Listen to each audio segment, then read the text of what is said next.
اللہ کے نبی کے دربار میں ایک صحابی آتے ہیں، کہتے ہیں اللہ کے نبی، اللہ تبارک و تعالیٰ میں اسلام لانا چاہتا ہوں، ٹھیک ہے، کیا اللہ تعالیٰ میرے گناہ معاف کریں گا؟ ہاں بے شک معاف کریں گا۔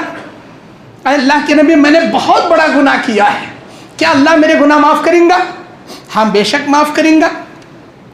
اے اللہ کے نبی، میں نے بہت بڑا گناہ کیا ہے۔ اللہ کے نبی نے پوچھا آخر تجھ سے ایسا کیا گناہ ہوا جو تو کہے جا رہا ہے بہت بڑا بہت بڑا بہت بڑا؟ سنا تو صحیح، کیا تو نے کیا؟ اللہ بے شک معاف کرنے والا، کیا ہوا تجھ سے، کیا کیا تو نے؟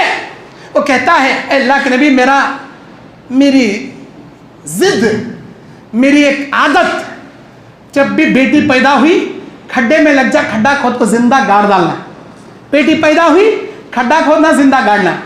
میری بیوی پریگنٹ، ڈیلیوری کا ٹائم، میں دور سفر پر نکل گیا یہ بول کر ہمیشہ کے جیسا، بیٹی پیدا ہوئی تو میرا انتظار نہیں کرنا، کھڈا کھودنا زندہ گاڑ کو چھوڑ ڈالنا۔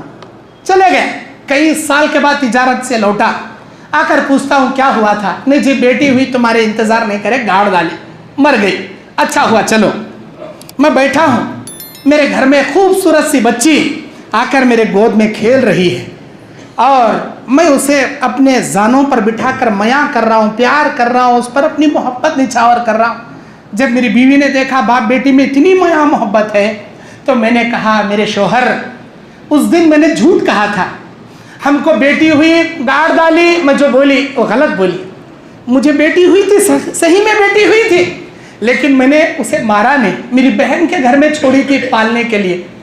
آج وہ جوان ہے، آج وہ بڑی ہے، آج وہ ننھی منی ہے، وہ کھیلنے کودنے کے قابل ہے، بولنے کے قابل ہے، بڑی پیاری ہماری بچی آج بھی زندہ ہے۔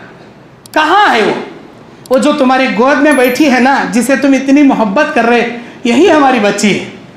اے اللہ کے نبی، جیسے ہی الفاظ میں نے سنا، میرے دل میں محبت کی جگہ نفرت پیدا ہو گئی اس بچی کے لیے، پیار کی جگہ نفرت میرے دل میں آ گئی، اور اس بچی کو میں نے خاموش اختیار کیا، کہا اسے ذرا سنوار دو، اسے بنا سنوار دو، میں میری بچی کو گھما کے لانا چاہتا ہوں۔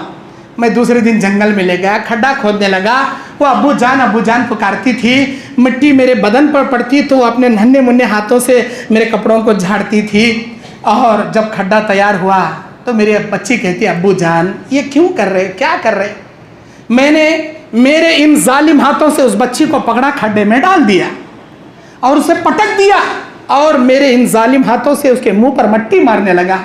میری بچی ایک ہی سوال کر رہی تھی، ابو جان مجھے کیوں مار رہے ہو، مجھے کیوں مار رہے ہو، ابو جان۔ اے اللہ کے نبی، اس کے آخری الفاظ جو خبر میں دفن ہوتے وقت جو چلائی، ابو جان تھے، ابو جان تھے، ابو جان تھے، آج بھی وہ آواز میرے کانوں میں گونجتی ہے۔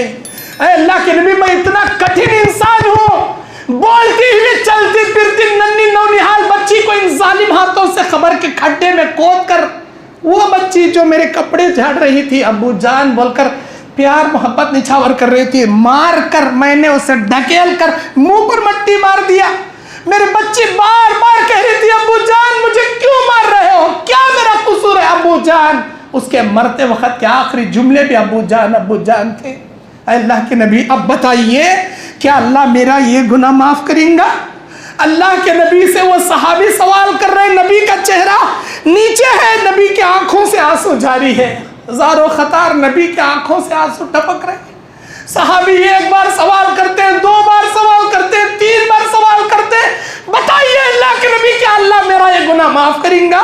کیا اللہ میرا اتنا بڑا گناہ معاف کریں گا؟ کیا اللہ میرا اتنا گناہ معاف کریں گا؟ بار بار سوال کر رہے ہیں۔ اللہ کے نبی علیہ السلام سر نیچے رو رہے۔ اچانک قرآن مجید سورہ زمر کی 53 نمبر کی آیت جبرائیل لے کر اترتے، اللہ قرآن میں کہتا ہے قل یا عبادی الذین اسرفوا علی انفسہم لا تقنطوا من رحمت اللہ، لا تقنطوا من رحمت اللہ، ان اللہ یغفر الذنوب جميعا انہ هو الغفور الرحیم۔ یہ آیت اترتی ہے، اللہ کے نبی کہتے ہیں، اللہ قرآن میں کہتا ہے کہہ دو میرے بندوں سے چاہے اپنے نفس پر کتنے بڑے گناہ کر کے ظلم کیوں نہ کیے ہوں، اللہ کی رحمت سے نا امید ہونے کی ان کو ضرورت نہیں۔ اللہ چاہے تو ہر گناہ معاف کرتا، وہ بخشنے والا، وہ رحم کرنے والا ہے۔ نوجوان ساتھیو، تمہارے دل کی دنیا بدلنے کا ایک موقع اللہ دیتا ہے، بار بار اللہ موقع دیتا ہے۔ ان موقعوں کو غنیمت سمجھو، اپنے دل کی بے حیائی کی دنیا کو تقوی میں بدلنے کی کوشش کرو، اپنے گناہوں کی زندگی نیکی میں بدلنے کی کوشش کرو، اپنی بے نمازی زندگی نماز سے بدلنے کی کوشش کرو، اپنی عیاشی فحاشی کی زندگی اللہ کے نیک راستوں میں گزارنے کی کوشش کرو، ورنہ موت کا فرشتہ جب آئیں گا تم نہ سدھرنے کا موقع بھی اللہ تعالیٰ نہیں دیں گا۔ تم سکرات کی حالت میں توبہ کرنا چاہو گے، اللہ تمہاری توبہ بھی قبول نہیں کریں گا۔ سدھرنے کا ایک موقع ملتا ہے، اسے غنیمت سمجھ کر سدھر جاؤ۔